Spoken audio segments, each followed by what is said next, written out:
அனைவருக்கும் மாலை வணக்கம். ஒரே இடத்துல பாருங்கள் எப்படி கொத்து கொத்தாக நம்ம இட்லி போய் போட்டுருக்காங்க.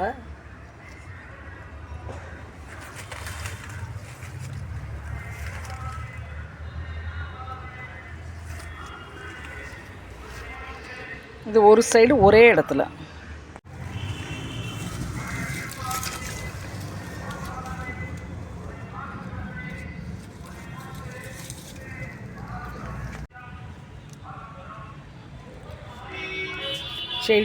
செடி முழுவதுமே ஒவ்வொரு கிளையிலையும் மொட்டுக்கள் தான்.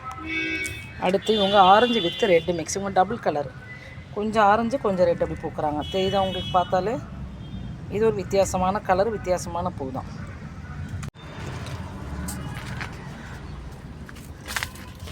இந்த செடி நம்ம சின்னதாக வாங்கி வச்சுருந்தோம். ஆனால் அதனுடைய வளர்ச்சி பாருங்கள் எந்த அளவுக்கு இருக்குன்னு. இதுக்கு எந்த ஒரு கேரும் வேண்டாம். இது கொஞ்சம் வெயில் மட்டும் நல்லா அடித்தா போதும், அது பாட்டுக்கும் வந்துடும். இந்த மாவு பூச்சி தொல்லையோ பூச்சி தொல்லை எதுவுமே இல்லை. தண்ணி 4 நாள் ஊற்றலனா கூட இந்த செடி ஃப்ரெஷ்ஷாகவே இருக்கும்.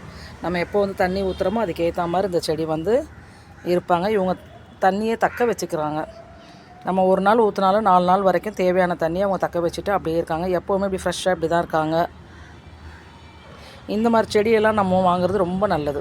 நமக்கு ஈஸி கேர் ப்ளஸ் எங்கேயாவது ஊருக்கு எங்கேயாவது போனாலும் சரி, தண்ணி ஊற்றலன்ற கவலை எதுவுமே வேண்டாம். அவங்க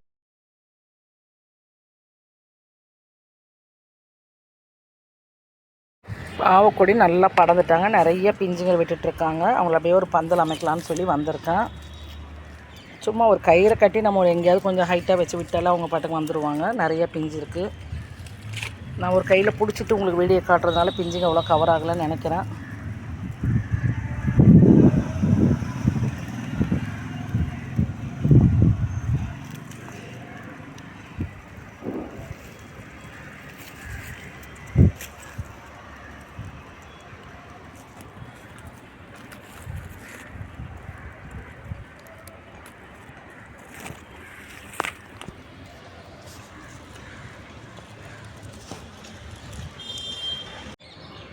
அப்படியே பந்தல் அமைச்சாச்சு பாருங்கள்.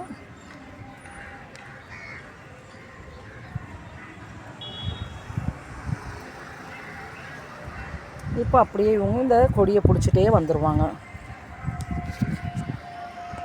கருவேப்பிலை செடி வச்சிருந்து அப்படியே தான் இருக்காங்க, வாடலை. ஆனால் பெருசாக க்ரோத் வரல. சிலர் சொன்னாங்க இந்த மேலே உடச்சி விடுங்கன்னு. சரி, இன்னும் கொஞ்ச நாள் பார்த்துட்டு உடச்சி விடலான்னு அப்படியே இந்த மார்னிங் க்ளோரி சீட்ஸ் போட்டிருந்தேன். அது வளர்ந்து அந்த கருவேப்பிலை செடியவே அப்படியே காலி பண்ணுறாங்க.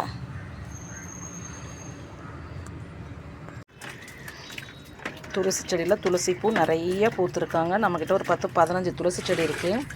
எல்லாமே இப்போ கொஞ்சம் கொஞ்சம் பறிச்சிருக்கேன். நான் நாளைக்கு பாபா கொடுத்து அனுப்பலான்னு சொல்லி மாலை மாதிரி தொடுத்து பாபா கோயில் கொடுத்து அனுப்பலான்னு.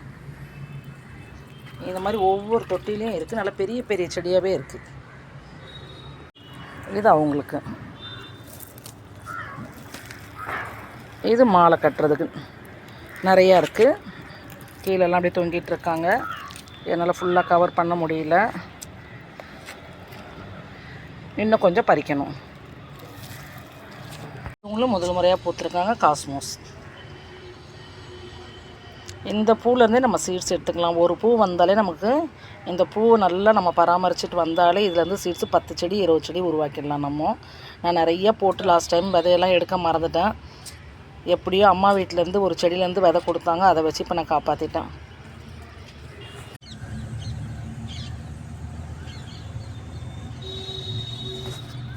செடி பழைய செடி, ஆனால் புது உறவாக இந்த பூக்கள் பூத்துருக்காங்க.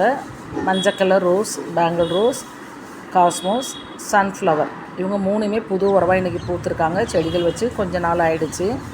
முதல் முறையாக இந்த 3 செடிங்கள்லேயுமே பூக்கள் இன்றைக்கி கொடுத்துருக்காங்க. எப்படி இருக்காங்கன்னு பாருங்கள். நம்ம அடுத்த வீடியோவில் இந்த சன்ஃப்ளவருடைய பயன்கள் பற்றி பார்க்கலாம்.